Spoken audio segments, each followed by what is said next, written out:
श्रीम, इस मंत्र के उच्चारण के साथ किसकी तपस्या कर रहा था वो दैत्य हैग्रीव? पुत्र, ये तो स्वयं माता पराशक्ति का ही बीज मंत्र है। माता पराशक्ति? हाँ पुत्र, अनेकों वर्षों के कठोर तप के उपरांत वो दैत्य हैग्रीव माता पराशक्ति को प्रसन्न करने में सफल हुआ और अन्य असुरों के समान उसकी भी एक ही इच्छा थी। ओम ऐं ह्रीं क्रीं श्रीं। ओम ऐं ह्रीं क्रीं श्रीं। ओम ऐं ह्रीं क्रीं श्रीं।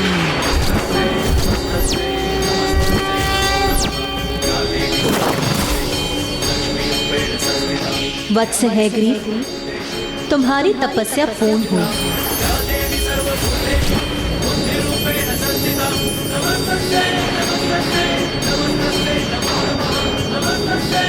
प्रणाम माता। कहो, क्या इच्छा है तुम्हारी? मुझसे क्या वरदान चाहते हो तुम? अमृतत्व माता, अमृतत्व चाहता हूँ मैं, अमृतत्व चाहता हूँ मैं, अमृतत्व चाहता हूँ मैं। जिसका जन्म होता है उसकी मृत्यु भी अनिवार्य है।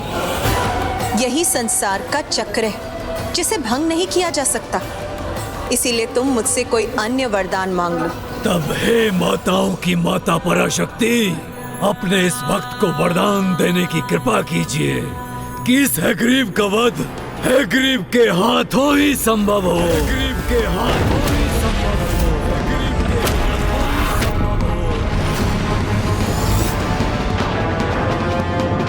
तथास्तु, तथास्तु।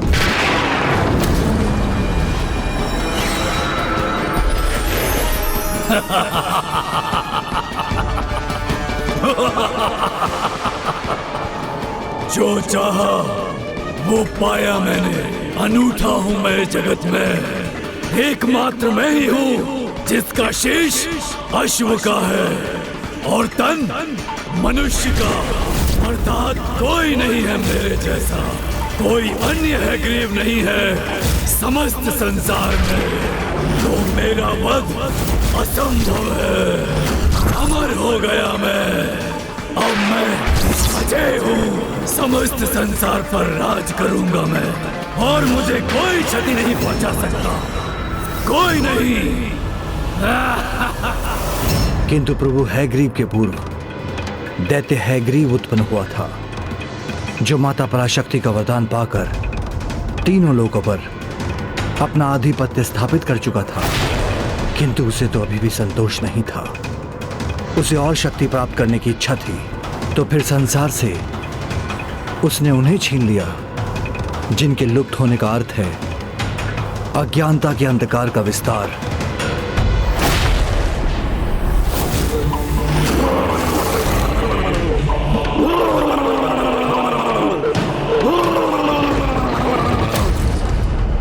ये भयंकर स्वर, ये स्वर तो उस दुष्ट असुर हैग्रीव का है जिसने अपने आतंक से तीनों लोगों को आतंकित कर रखा है।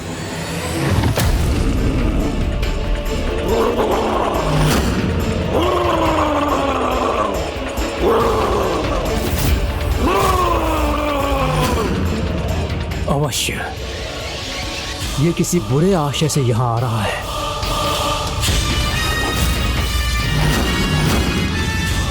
नहीं ब्रह्मदेव नहीं, रुकिए, मत कीजिए व्यर्थ प्रयास। त्रिलोक विजेता हूँ मैं। मेरी बुद्धि का, युक्ति का कुछ तो सम्मान कीजिए और इस बात को समझिए कि आपके कमंडल के जल की शक्ति मेरे वरदान के बल से कहीं कम है। किंतु फिर भी आप चाहते हैं तो लीजिए, मैं प्रस्तुत हूँ। प्रयोग कर लीजिए अपने इस जल का मुझ पर। हैग्रीव, तीनों लोकों पर तो तुमने विजय प्राप्त कर ही ली है, फिर यहाँ ब्रह्मलोक में क्या करने आए हो? क्या करूं? मैं लाचार हूँ अपने विचार से। जो चाहता हूँ पाता हूँ मैं। और ये त्रिलोक विजेता भला क्या कहेगा कि निर्विरोध अनंत काल तक निरंतर स्थापित रहे मेरा शासन इस सृष्टि पर। मेरी रुचि ब्रह्मलोक में नहीं, उसमें है जो यहाँ स्थित है और जिसे प्राप्त करने से मेरी अनंत काल तक राज करने की इच्छा पूर्ण अवश्य होगी। अर्थात ये यहाँ से वेद प्राप्त करने आया है। उचित समझा अपने देवी सरस्वती, सर्वथा उचित समझा। यहाँ से वेद ही चाहिए मुझे।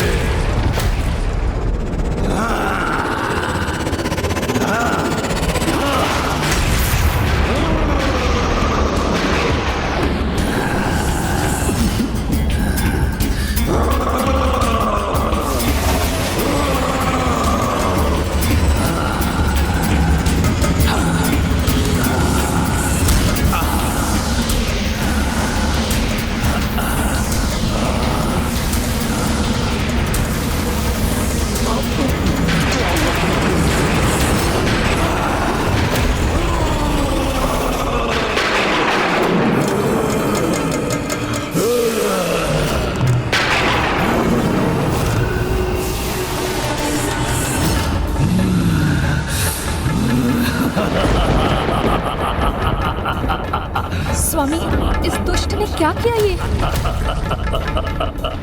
अनर्थ, घोर अनर्थ कर दिया तुमने।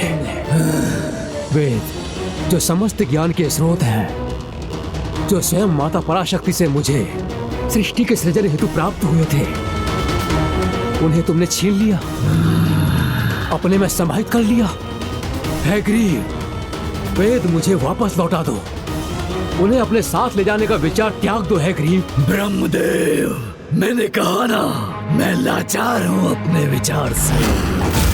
किंतु आप चिंता मत कीजिए, आपसे भी कहीं अधिक माता के ये बहुमूल्य उपहार मेरे पास सुरक्षित रहेंगे। मुझसे कोई नहीं हर सकेगा वेद को।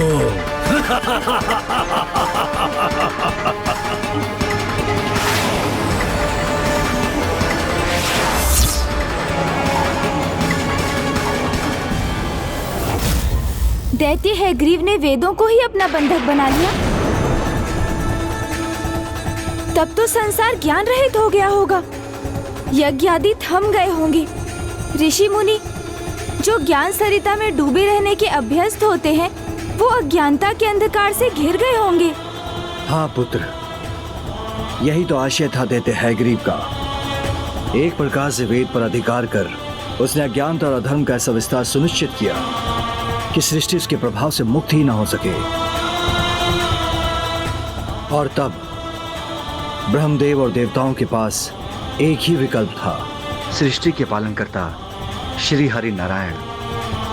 उचित, तो मैं स्वयं जाऊंगा, उस दुष्ट हैग्रीव से वेदों को मुक्त करवा कर लाऊंगा।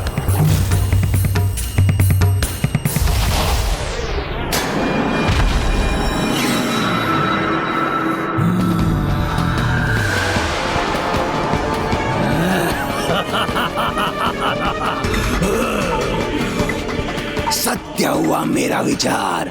ज्ञान रहित सृष्टि में अधर्म और अज्ञानता के अंधकार का विस्तार होगा। अब तो महानतम दिव्य देवता भी मुझसे संघर्ष करने आ जाएं, तो वो भी मुझे अपने इस सिंहासन से नहीं डिगा सकेंगे।